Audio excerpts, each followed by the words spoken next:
बघा मंडळी, आत्ताच मच्छी आणली कोलंबी बोटीवरून उतरवली आहे, रापणीवरून रापण करून आणलेले आहेत, शॉर्ट हँड केले आहेत आणि विकायला आले आहेत. 350 रुपये किलो कोलंबी सांगतोय.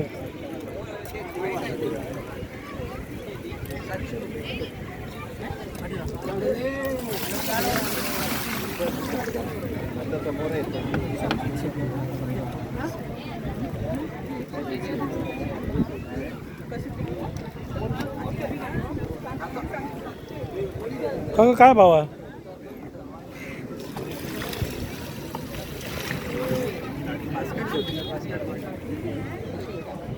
काय रेट बाबा?